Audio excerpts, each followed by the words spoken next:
I'm Peter Flannery. I'm the Senior Curator and Collections Manager here at the Canadian Clay and Glass Gallery. Also joined by Cheyenne Mapplebeck, our Assistant Curator, and our speakers today for our talk, Indira Singh and Loriane Thibodeau. I'm going to start with a land acknowledgement. We acknowledge that the Canadian Clay and Glass Gallery is located on the traditional territory of the Attawandaron, Anishinaabe, and Haudenosaunee peoples. The gallery is situated on the Haldeman Tract, land promised to Six Nations in 1784 that includes 6 miles on each side of the Grand River. Yet today, the Six Nations reside on less than 5% of this unceded territory. Indigenous peoples have inhabited this land for thousands of years. We respectfully and gratefully share this territory in peace and friendship, and we reaffirm our commitment to do the work to unlearn and relearn towards a true reconciliation. I'm very excited to have this another talk, the last one in our online talk series related to the Beyond the Threshold exhibition. Beyond the Threshold brings the work together from 18 artists from across the country who confront realities of housing crisis, communities, food insecurity, and lots of intersectional topics, speaking to the complex and often painful relationship between identity, place, and survival. These stories are rooted in lived experience, and together, these artists offer a glance at what home can look like in the face of instability, change, and hope. The exhibition and programs like this online talk have been possible with the generous support of Armstrong Fine Art Services and a special anonymous donor. So we gratefully acknowledge their contributions to help bring this project to life. And with that, I'm going to pass it off to Cheyenne. Thank you so much, Peter. Hello, everybody, and thank you so much again for being with us here today.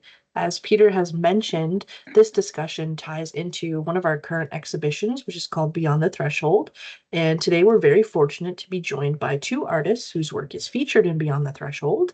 And so without further ado, I would like to just give a brief introduction and welcome to our 2 artists today, Indira Singh and Loriane Thibodeau. Indira's work featured in Beyond the Threshold is inspired by communities and living situations from around the world where, dense populations result in changes to housing, as well as the formation of resilient but sometimes unseen and uncared for communities. Loriane's work brings together objects from both urban and rural landscapes to juxtapose ideas and also to ask viewers to consider how we build and maintain the structures that support our communities, as well as how are we shaping our future for generations to come.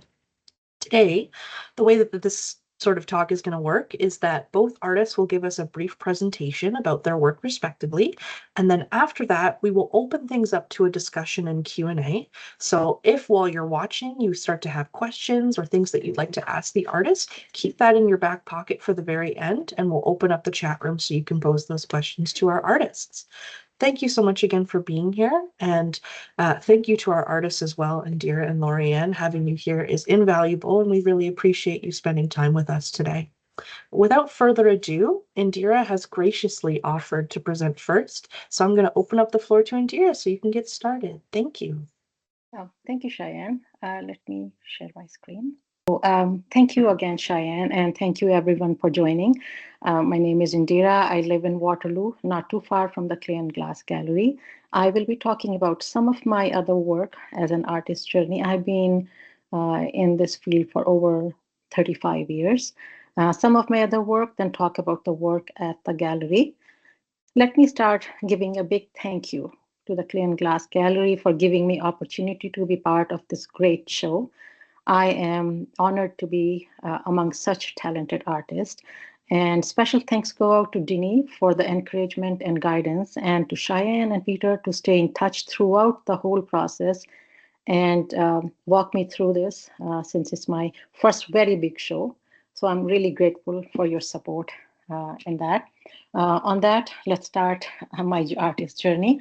I grew up in India and these are my parents on the right side, and this is my family. We moved from Bangalore, India to Waterloo late 80s when my husband joined the University of Waterloo as a postdoctoral fellow. And we made Waterloo our home since then. Now this is the kids grown up and they have children of their own. So this is our family now. Let me talk about the inspiration about my work, whatever I do. Color and texture is a very big part of my work. I like to have texture, as this bowl you can see is about 13 inches wide, and it's hand carved and sprayed and worked with about 6 glazes. I love to fire in 2 mediums. One is cone 10 gas to the high temperature, as I said, and one is raku. So this is fired in the gas kiln. Inspiration comes from these. This is Waterloo Potter's Workshop. There's outside in the summer, absolutely beautiful. Peacock dancing, it's absolutely beautiful too. Chihuli, I'm a big fan of his blown glass work, and I have attended some of his exhibitions, visited them. And our Canada, our homeland, has beautiful lakes, and this is absolutely gorgeous blue color. And that's the reason blue is my favorite glaze to use. Let's talk about my journey. As I said, when I moved here, I already had finished my master's in fine arts in India and mostly did painting, art history, and Indian miniatures. That was my honors program in undergrad. And then master's, mostly oil paintings and some printmaking, not a whole lot of that. So when we moved to Waterloo, I joined school as a teacher with the kids learning with the disabilities, and it was a great place for me to work. But then I went back to University of Waterloo and did some independent studies, and I was fortunate enough to work with Professor Jane Byers for printmaking and clay with Professor Ann Roberts. And if I wasn't a clay artist, I would have been a printmaker. So I picked clay because it was easily accessible for me. I have done many of, this is quite large, about 4 feet by 4 feet tile installation, and they're all done in raku work. As much as I like raku and instant result and the artistic show of that work, like it's not functional, but it looks very artistic, I love doing functional work because Cone 10 gave me the ability to have the depth in my work, and I can use this every day. And the satisfaction I get when people say they love to use it every day to serve or eat out of. So a few examples I'm going to show you of this work. I've had many shows. I have taken part in juried show and group shows, but I also had my solo show at the Carnegie Gallery in Dundas, and it was titled Journey Home, and where I have this work where most of the work had some kind of texture and some bright colors. I would like to share some pictures from my shows here. This is a bowl in raku. It's about 14 inches wide, latex glaze painted and sprayed both on it. And this piece is still with me because I absolutely loved it the way it came out. These are the pieces in the show. You can see the texture and the glaze. I always add some color to somewhere. So that's some of the pieces from that show. I love making teapots, the functional. I have had times when friends come over and you put a teapot or two in the middle and you can have whole conversation around it. So I love doing that. This is a very tall vase. I just took a close up to show you the depth in raku, how it shows. And I absolutely love those shiny glazes. This is just a close up of that bowl I showed you earlier. This is a large platter about 14 inches for the show I made. It has different kind of textures and about 7-8 glazes fired to cone 10 in a gas kiln, and the result was quite amazing. I think pictures don't capture some of the depth in certain pieces. Same coming from that show.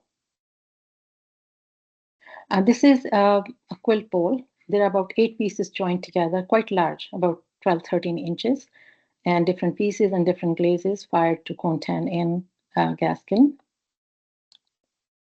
Some more pieces from the same show. Let's talk about the Waterloo Potter's Workshop. I'm part of it, and this is behind the part we have behind a clay and glass gallery. I'm fortunate enough to be part of this organization. It has given me a start to my journey in clay. I took my first lesson there, and I'm still part of it. There are some amazing teachers, some amazing people working there. You learn a lot. Many courses I have taken through, many juried show have participated in. Many of the fundraisers they organize have been part of that as well. This is the gas kiln picture. If you see the flame on the right corner side and me looking at it, this is my one of the favorite way of firing my work, this and Raku. So this is one of them. We have done a lot of community work we still do every year. We have 2 charity events, which is Empty Bowl. We support food bank and we're doing over 25 years and raised hundreds of dollars for that. And this is whole community of artists. We also have Sounds of Summer. We just pick a charity, whether it's for youth or for Anthelma House or for any other charity, and all the donations, 100% goes to them. So it's a great place for that kind of artist to be part of.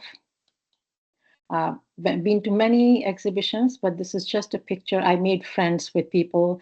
This is from Korean Masters. They came to Toronto a few years ago and that conference. It was a great place to learn, visit, meet people. This workshop has given me lifelong friendships. Marlon and I have been doing Raku together for 30 years. And this is a friendship. We always fire together, no matter what the weather is, what the time is. This is great fun, and it's great to have a friend like her. My best friend Mika, my first teacher in clay, and we're still friends. And Helga, this lifelong friendship is very important for me, and fortunate to have them in my lives. Let's talk about the volunteering. We have been here over 38 years, and I have been part of a lot of school fundraisers, a lot of charities focused for ethnic women or any other charity donating, but also running a camp as a volunteer for 20 years every summer for 1 week, and volunteering for Empty Bowls. And this is a great initiative, and I took part in that as well.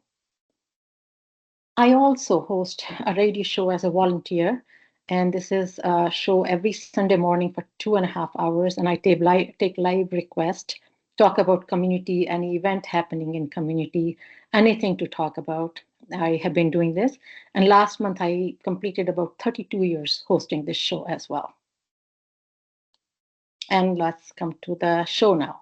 So this is the piece I have at the Clay and Glass Gallery right now, and I can't thank enough the team, the way they installed it. I couldn't have done any better job than that. So thank you, Canadian Clay and Glass Gallery. This is amazing how they installed the whole piece.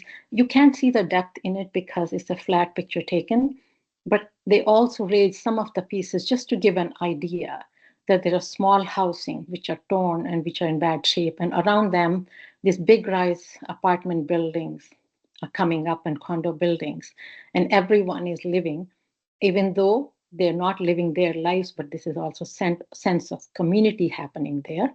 So that was the whole idea behind.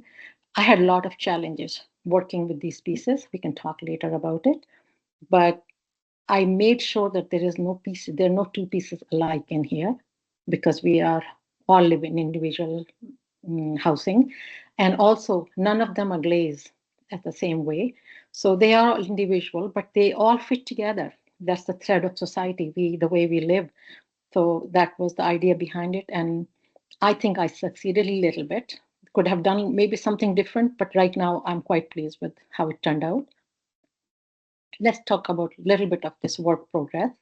So before I settled to this, I worked. I would work for 2, 3, 4 days and start making things. Initially, it was supposed to be a smaller installation. I didn't like the idea of it, so every time, 2, 3 days later, I would start new and just scrape the old one. This is my 4th attempt, and I came to this, and I was quite happy with the way it was turning out. Now, this is at the leather head stage, leather hard stage. So right now, it's quite fragile, and some of the work, you can see the texture and the work. Now this is bisque fire, and this is where I would start to glaze. Now this show took over my kitchen counter, my dining table because I had to glaze it for days and days and day and night, sometimes late in night. And I just wanted to be sitting on the main floor in the sun and working on it. This is before I finished glazing. And that is after the glazing, everything. And then that needed to be fired in raku. I made over 70 pieces, 70 houses to fit this show. And you can probably fire about 10, 11 in one round of the kiln. And firing one day, it's not possible. So we took multiple days and multiple firings to finish the work. And some firing, raku's nature is some pieces didn't turn out. They had to be discarded. And some just turned out fine, and we went on. And by the way, the pictures were taken by my husband. You can see him standing and doing that. So raku is, once it's 18, 19 Fahrenheit, you take the lid off, it's burning hot, and you take the piece and put it in the combustible, which is meant with paper and sawdust and some other stuff. And once it goes in, the reduction, when you close it, the smoke enhances those glazes in there. So it had to be done very quickly, and that's the reason raku kiln is so small, because it has to come out in certain time. And one more picture of that. Now we are geared properly. We have masks and equipments to do that so we don't burn ourselves because it's extremely hot. After half an hour or 45 minutes, you can take the pieces out of the bin. They look like this. They yet have to be cleaned. You can see all the ashes on that and things sticking to them. So they all have to be washed and cleaned. And this is what they look like after cleaning and finishing. So this is some.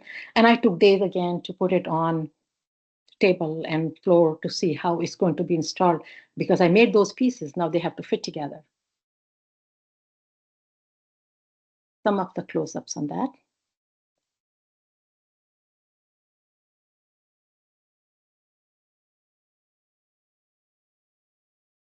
And now I'm going to talk about the inspirations.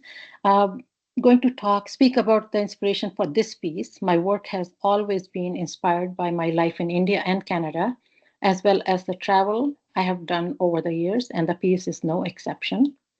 I'm going to talk about Mumbai, Kowloon Walled City in Hong Kong, Favels in Brazil, and Tent City in Canada. It's part of the section is referred to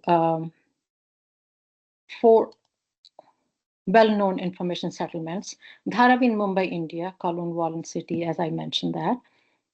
Growing up in India, my family moved all over the country as my father was in civil services. Now, this led to me to see how people all walks of life lived, often exposing me to communities very different from my own upbringing. Decades later, I returned to some of these places with my daughter, who did her doctoral research looking at women living in informal settlements in Mumbai. When we talk about these communities, often called slums, we think of ways in which they are lacking, and popular culture often reinforces this.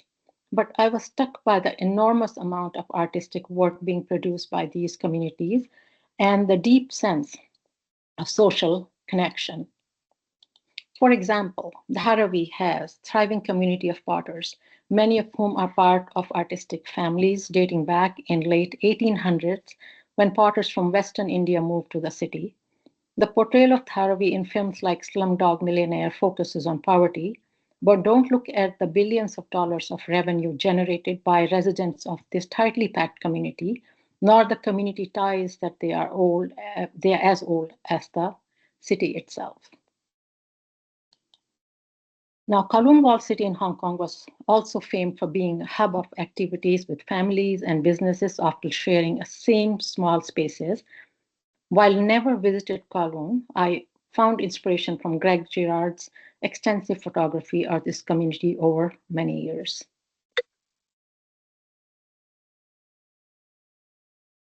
Finally, similar to Mumbai, Dharavi are the Favels of Brazil, an intensity built up area which contains many living sub-communities. Now, these Favels have produced enormous talent from the creative arts of sports, like Ronaldo. So that's a big achievement for them. While our own tent city in Canada, and pictured here is one settlement in winter, may not have been as large and well established as those found in India, Brazil, or Hong Kong, they share the sense of community integration, are now part of housing fabric of our society. They are often home for people who may not have secure housing, but want to be part of the community of their own making, and that fits with my talk about the community. I don't want to suggest that there are no issues with these settlements. They are often affected by poverty and can be challenging places to live. But I want to highlight the way in which residents of these communities find meaning through social connections as we do.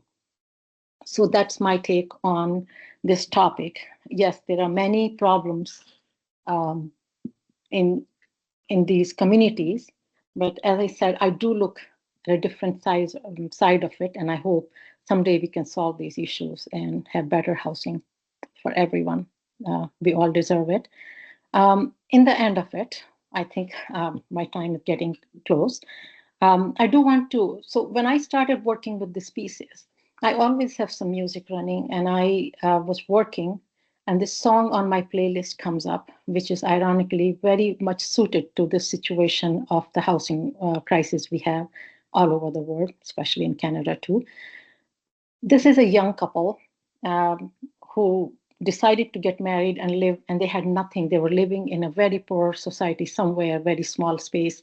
But because they were young and they didn't know the what is going to bring, the future is going to bring, they're very happy about it. And they said that I'm just going to do the translation of just first stanza and play a little something for 30 seconds, and that will be my time. Your home and my home, our home. If someone wants to see it, they should ask for our eyes or our feelings. This home is very beautiful. This is not a skyscraper, not located in shining, glittering area. Garden around us is not built for us, but this home is unique, beautiful, it's near earth and connected with people. Thank you. I'm just going to play 30 seconds this song and then I'm done for that.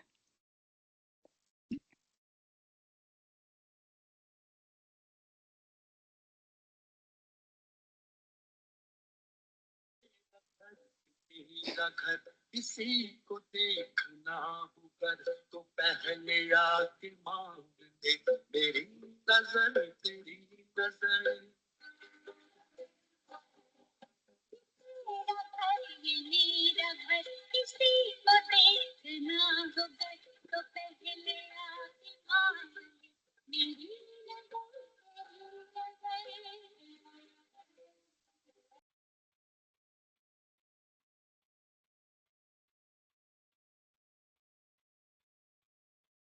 Thank you so much, Indira. That was such a lovely presentation. Thank you so much. That was amazing. Thank you so much for all the pictures as well. I always love a presentation that includes a lot of images. And Thank you, Cheyenne. Thank you. yeah, just out of curiosity, if we ever want to tune into that radio show that you host sometimes, how do we do that? What's the channel? How do we listen? Yeah, it's Radio Waterloo, CKMS. It's a local station. It was part of the University of Waterloo when I joined in about 32 years ago. And when the student refused to pay for it, it became a co-op, and I'm part of a co-op. And so we fund it ourselves. I have about 3 sponsors and a whole community, not just Indians, every community behind it. So it's at Sundays 9:30 to 12 on 102.7, or you can just Google Radio Waterloo 9:30 on Sundays and tune in and call in, and I would love to play something for you. Amazing. Thank you so much. With that, I will now invite Loriane Thibodeau to come and do their presentation. Thank you so much.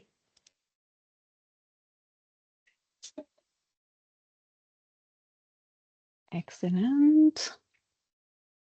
So, bonjour tout le monde. Hello, everyone. I will just pick the proper... Okay, so tell me if you can see this. Yes, we can see it. Maybe what would be the best if I want to see my notes on the side?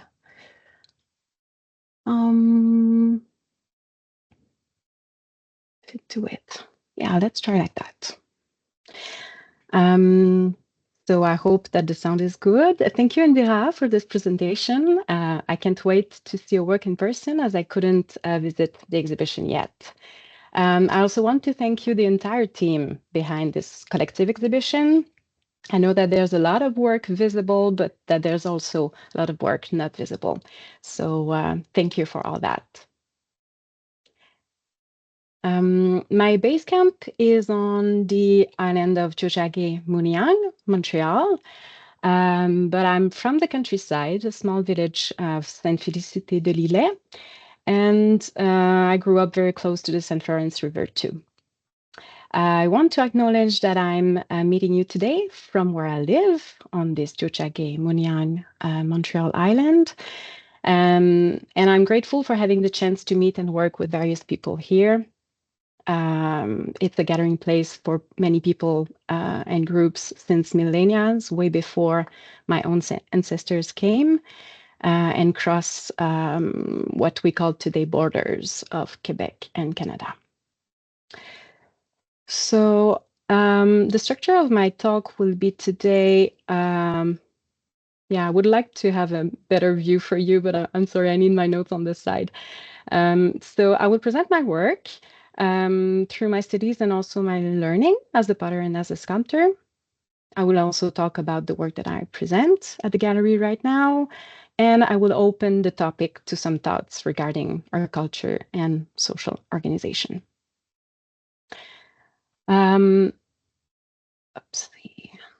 So yeah, I got enrolled in craft through my interest for fibers. I was visiting this school for enrolling in this fiber program, but I've been mesmerized by students working with clay, and I just literally jumped into this. So my training is in pottery. I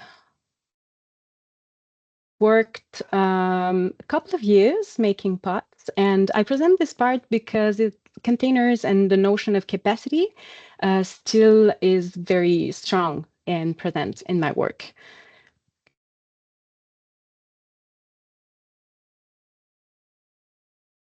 I'm interested by the technical challenges of clay, but also what we can learn and how we can transform. Here is a piece that I made at the end of my degree in ceramics using lithium pills as part of one of the glazes over there. So already transformation of material and poetry towards minerals were really present in my work. I also have another degree in sculpture, so still in crafts, but sculpture this time. I've been starting to really work with narratives at this moment, I think. And I also been interested by the notion of scale and how scale, notion of visibility how we can play with that and make mountain objects becoming main characters of a story. Here is a ceramic brick from my previous house in Quebec City. I'm also interested in a very broad vision of what is ceramic and what is the clay material in a world already full of objects and full of materials. I'm also questioning why I would make new objects, especially as we know that ceramic will survive on this planet for many millennia, right? So right now I'm pursuing an MFA at Concordia University, and this is where I'm at with my research. So maybe some of you, especially if you work with ceramic, I'm pretty sure that you know or you heard about this eutectic point.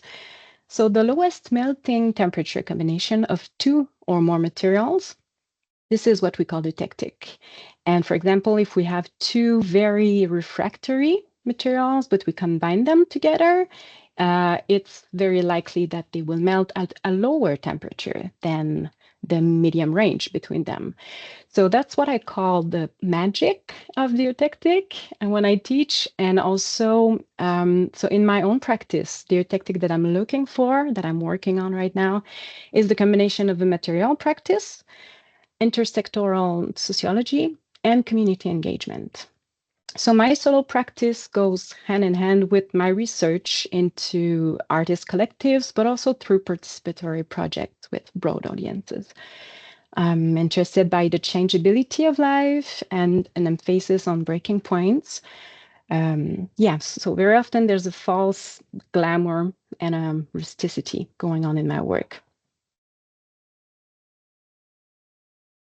Here is a previous work so during a Biennale in Quebec City. The theme of this art Biennale was l'art de la joie, so the art of the joy, the art of joy, basically. And I responded to this theme with a desire and maybe some irony regarding kind of trying to express how we culturally tend to erase big part of our personal stories, even of our humanity, in my opinion, when we embrace how the common funeral rituals are going on.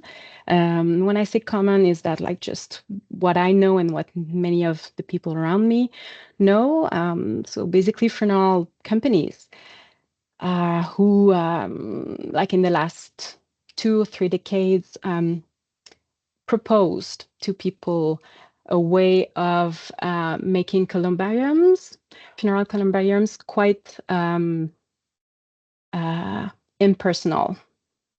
So if ever you get the chance to visit, I think it's a good thing to observe how people accept to have their last home sometimes, but also how these companies are managing what they offer and what is possible and what is not possible in these spaces. So I wanted to express a kind of counter possibility to, what is mostly common. And again, a material transformation. So here I used some ashes, which are basically bone ash. And as many of you might know, in the ceramic studio, bone ash is one of the materials that we can use for making glazes, for example. But in this context, of course, it changes the perspective on this material, let's say.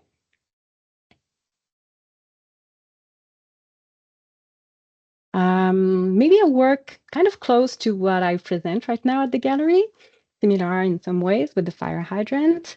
So yeah, containers are very present still in my sculptural work. And for me, of course, fire hydrants refer to an urban space, but also to something a bit exotic for me, coming from the countryside where we, like a tiny village of 500 people, we were not having any of these. But the underground connection between each one of these fire hydrants really is also what strikes me. And of course, bringing a narrative aspect to it. Here we have an example of a kind of camouflage fire hydrant. So I'm interested by how things merge, how art emerge from daily life to landscape and what we so-call visual arts. And in this work, I literally traveled with this fire hydrant in my car and took many pictures along the way, as if it was kind of a performative act from this object, wood-fired, and traveling all along the road from Montreal to Sept-Îles in the Côte-Nord area here in Quebec province. I'm also quite interested in how I can highlight and magnify people's knowledge. So here is a gift that I received on a morning from during a Biennale in Gaspésie. I asked people to help me to build this project. So the symposium was for 10 days, if I remember well. And I arrived on site, so it's very far from where I live. Gaspésie is on the east coast. So I arrived without any material for making the project, and the organization and the people managing the Biennale, they knew about it. That the whole point of the project was to acknowledge the fact of needing people to discover where I could find local clay. And through this project, I realized how, to find local clay, you need to find people, and you need to find people who know about their land, their territory. But it also highlights how I don't know all the things around local clay. You know, if I have some knowledge regarding clay, yes, but I need people to support me when I travel. And so it was a very generous project. People have been very, very generous, even though on the first image that I shared with you, it was not clay, you know, at the end. But the intention and the care and the participation was really amazing and beautiful. So then the fire hydrants were going back to their own cycle on the shore of the ocean, the Atlantic Ocean.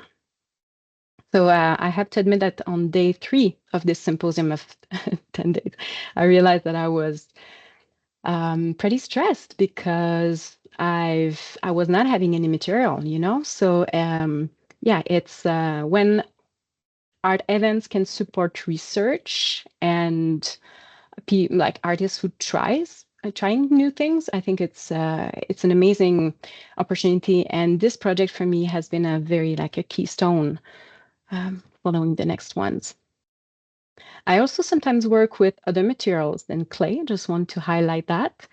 And even with this participatory project here with kids from like age 6 to age 16, I'm always interested. So this was a duo project with Emily Pro, I just want to mention that. And we were both really interested by the common ground. So how So basically, how to lead a project, yes, but with humility and regarding what people want to do. So kids and teenagers were invited to paint on the canvas that we prepared regarding our own respective iconographies in our respective work, but they also could draw their own characters, objects, whatever they wanted, and we integrated them to the installation. So I'm definitely interested by how a project can be led with care and consideration, and without having people feeling that they are led. You know, I don't know if that makes sense, but I'm really looking for collaboration. But of course, some leadership, positive leadership, is of course very often necessary, especially when we work together for the first time. And here, another duo that I have with Mathieu Fecteau, a Caravan Bling Bling. We've been invited by Exmuro, which is a huge art organization in Quebec City. We've been invited to make the first collective, the first participatory project, in the whole history of Passage Insolite, which was their summer event. So it was installed for 4 months outside. And we worked with 3 different organizations.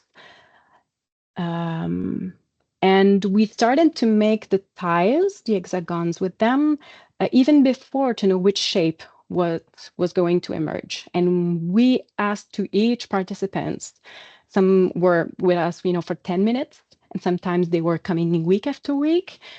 So we asked them what they wanted to have in the neighborhood, because we collectively got the chance to make whatever we wanted, right?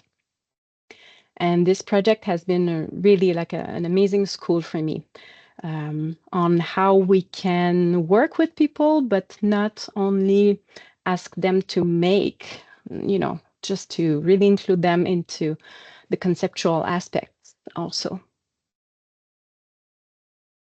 And for me, I just recently kind of really understood more deeply how the sense of community that I like so much is for sure influenced by the ceramic community. Or maybe I came to the ceramic community because of that. I don't know, but I know for sure that I realized that my solo practice and my collective project, even my practice in teaching, so I teach various courses since 18 years now. All this, it's definitely part of the same vibe or the same intention of making together and sharing, with the challenges that it represents too. And the last summer, so the previous summer, I was in Denmark at Gulliago, which is a very amazing place with various wood kilns. And as a team, we've been able to explore different firings over there. And again, you meet people from all around Europe and the world, and you work together for the first time. You have to find the common ground each time. And it's not only regarding the space you need, the clay, the material you need, but also the space in the kiln and the energy that you can give or that you cannot, and how the group will take care of the whole thing, you know. So yeah, teamwork in ceramic is sometimes so intricate that we forget how how it's not common with all the other materials that people or artists work with.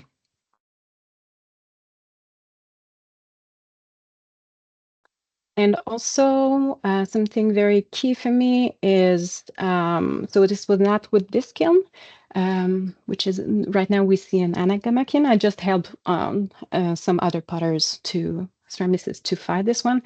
But our team decided to fire one of the, in fact, the most tricky kiln of Gulliago. And our last firing was planned to, to end around 3 a.m. But we ended up making like a 15 hours firing, only 3 people. And we had a very hard time to reach the temperature. We almost got it. But it was amazing how we pushed our collective energy again towards the main, like our common goal. And this is the plan of a wood kiln that I bought more than 15 years ago now. Basically brand new materials because the potter never used it. But I bought this material and now I have the chance to be part of a collective. We are a group of 21 person, not ceramicist. I'm the only, well, mostly, yeah, the only ceramicist, professional ceramicist in this group. But we bought, on the countryside, we bought a land, like a huge land of 187 acres. And we removed this land from financial speculation.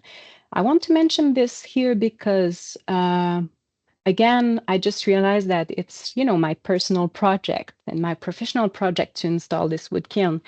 But again, the fact of being a group made us so strong, make us so strong that we removed, in fact, this land from financial speculation. So it means that from now there will be no profit whenever one of the person will sell their personal individual property lot, or neither any profit regarding what will be built on it.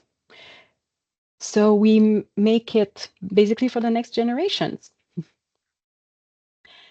An important dimension of my research is communication.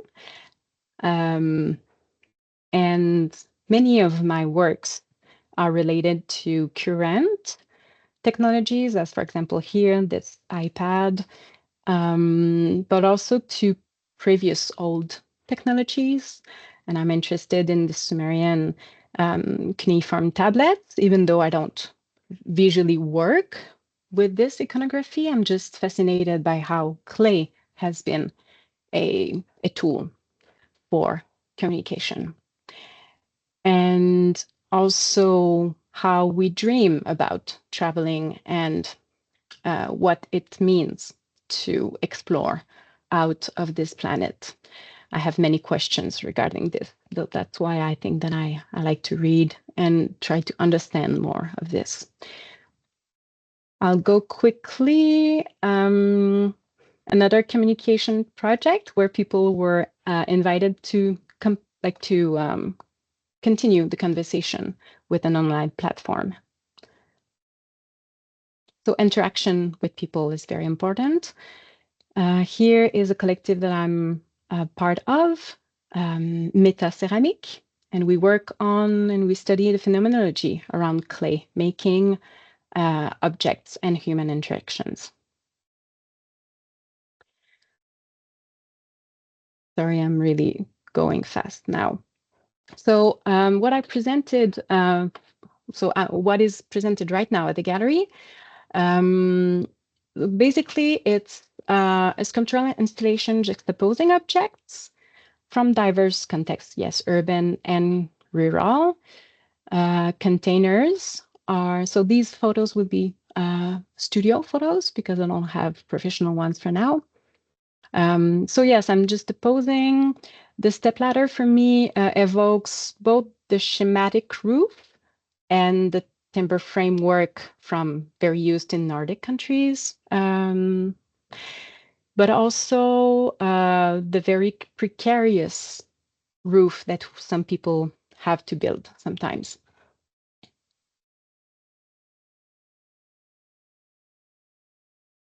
And why is this topic important for me? So this is one of the schools where I teach at the Cégep level here in Montreal, Centre de Céramique Bon Secours. And this is a photo of last week while I was going to teach. This is the side of the courtyard, just literally a neighbor to the school. And maybe you don't see, but with this image, you'll see a bit closer. There was someone sleeping that morning. And on the right, you can see the blue sign, which is the Palais de Justice signalization. And for me, this image is a very striking image of the type of justice that we have right now in, I mean, since too long in our Nordic culture. Oops, sorry. Oh my God. I'm sorry, I just clicked on. Okay, here we go.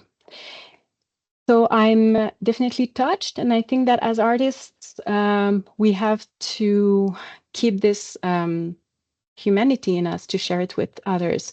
So this is the neighborhood where where I took the photo. So you see the City Hall and the Quebec Court of Appeal, which is literally neighbored to this. Maybe I will end now and just open to questions, even though I want to highlight that for me, affordable housing, we can talk of different options because I know a bit about that.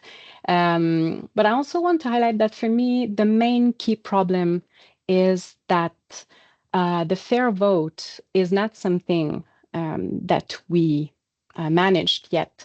And I think that when we will find, maybe I would like to open the question for all of us today about that, because I think that our political system is just feeding the inequalities. That's really obvious for me. So voila, that was my presentation. I will stop sharing the screen. Thank you so much, Loriane. That was a wonderful presentation. You both did really wonderful work today and very thorough presentations. And I thank you for sharing your insights and your inspirations with us. That was lovely. Much like what Loriane said, you know, we are open now to questions. If you have any comments or questions for our artists, I encourage you now to write them in the little chat. Otherwise, I have some questions as well that I'm kind of dying to ask here, and we have some time. I think I'll start with, how do you, the both of you, personally define community? What does community mean to you? And furthermore, how does your work challenge or expand those ideas?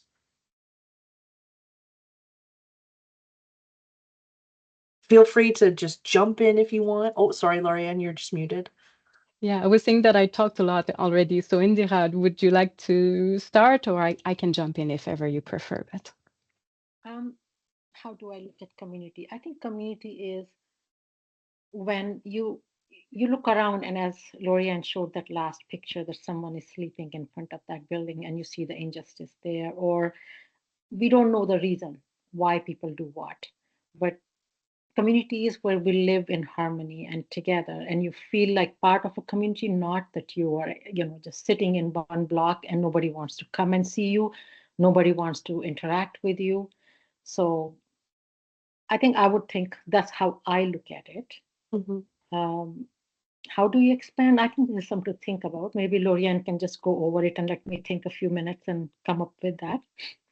Yeah, I think that what you said just really echoes like what I feel inside of me. And I think that for me, community is definitely still a question for me. People think very often that I'm an extrovert, which is not true. I'm neither an introvert, but I do need a lot of solo time. And what I feel is that as an ambivert, let's say, it's a question that I personally struggle with. And I think that through my MFA, I want to study this notion of community, what it really means more concretely. But as I'm from a very small, tiny village where homelessness was not present and was not really an option, because even the people who would have been, less starting with less chances regarding having a roof, they were having a community.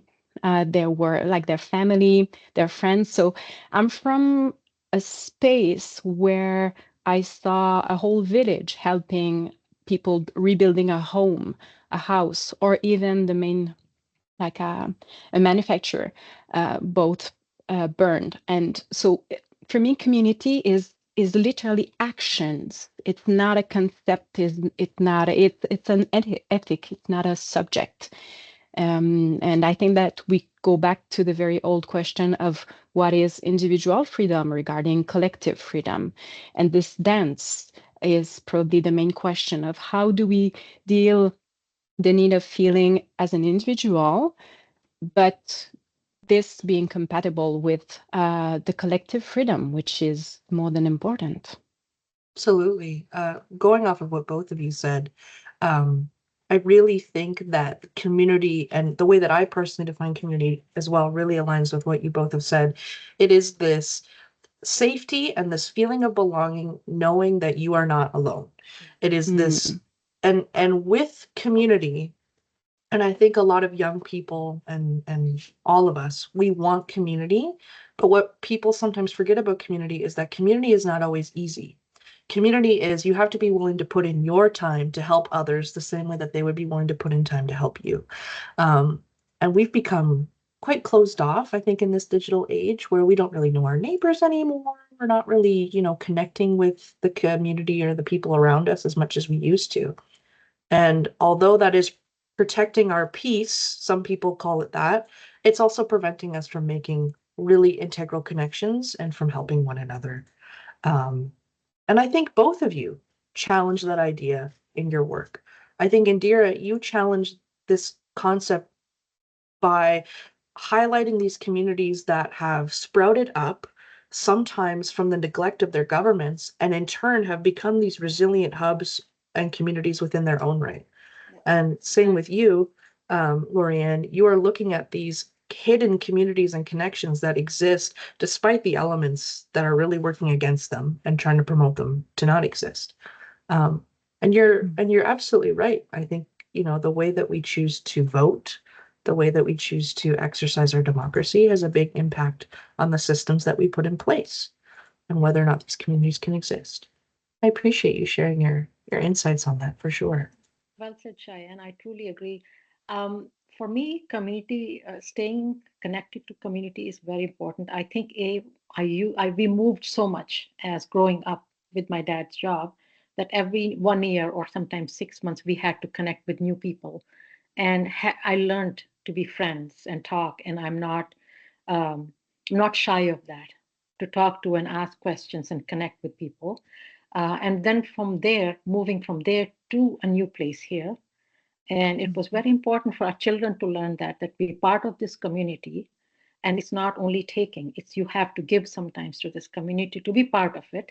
It's not like what community is doing for me. What can I do for the community? That's the question here.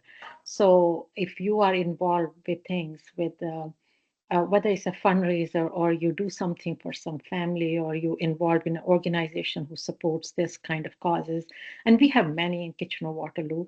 I have been part of the soup kitchen and I have seen it firsthand. Nobody chooses to live like that.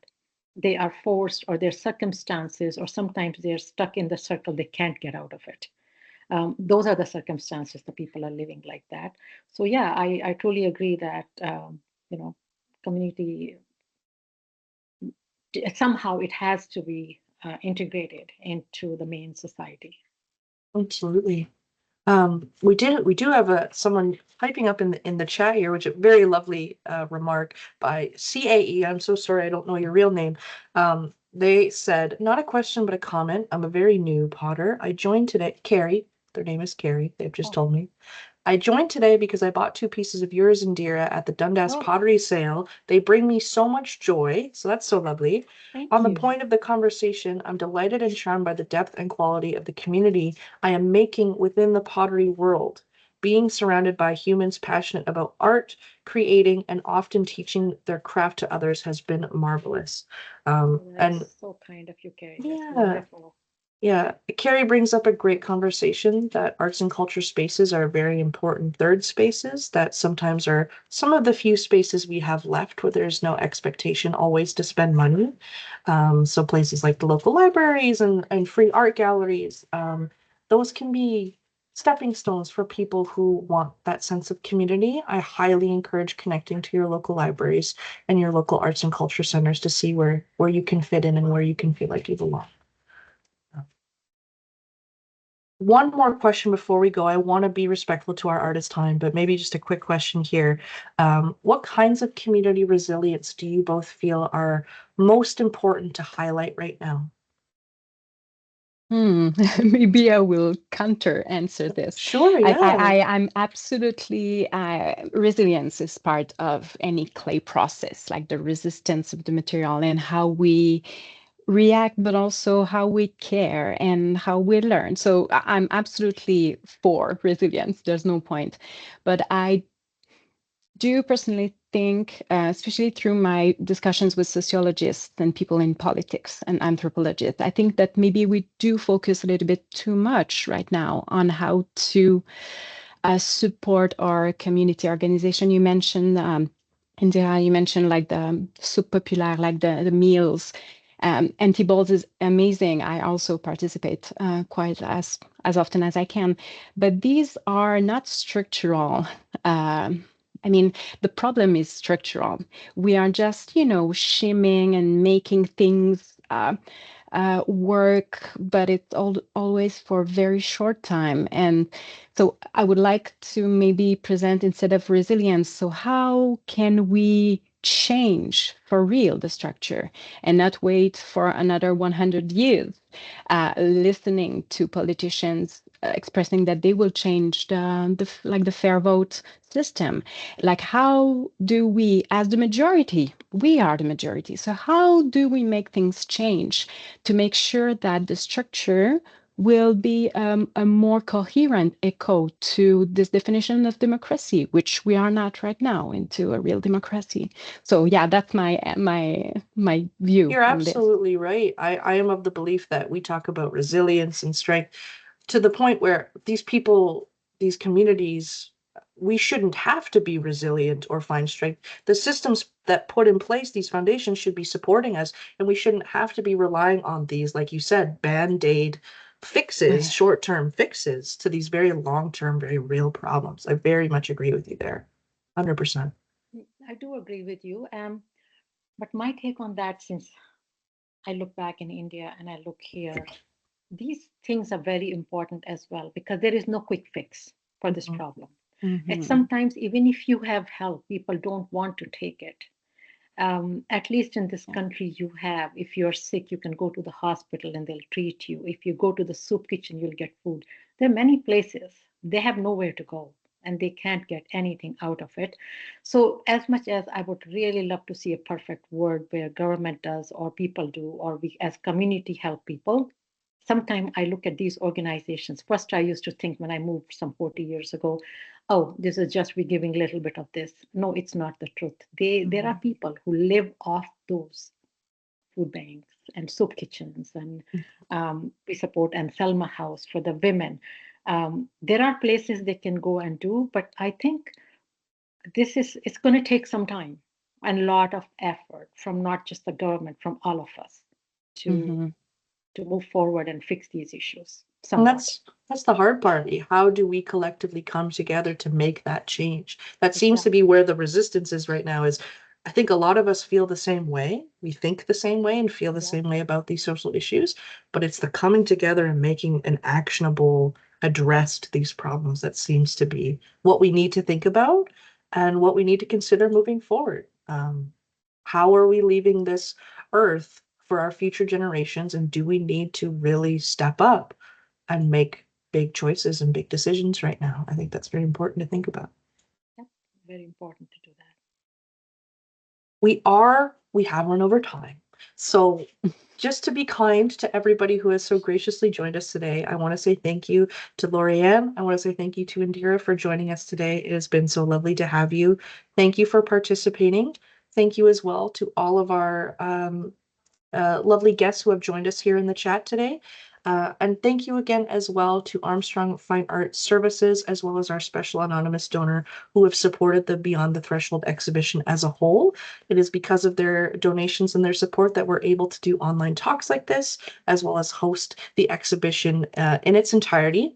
If you have not seen Beyond the Threshold yet, it is on display from now until January 11th, 2026. I highly encourage it. The Canadian Clay and Glass Gallery is always free to visit, so please feel free to visit us if you ever have time. Thank you so much, and I hope you all have a wonderful afternoon. Thank you. Thank you, the whole team of Canadian Clay and Glass Gallery. This is an amazing place, and I'm lucky to living so close and visit whenever I feel like. Thank you. Thank you, Indira. Thank you, Loriane, as well. Thank you so much, everyone. Yes, have a great Nice day. talking with See you, you. Loriane. Yes, thank you, Indira. Bye-bye.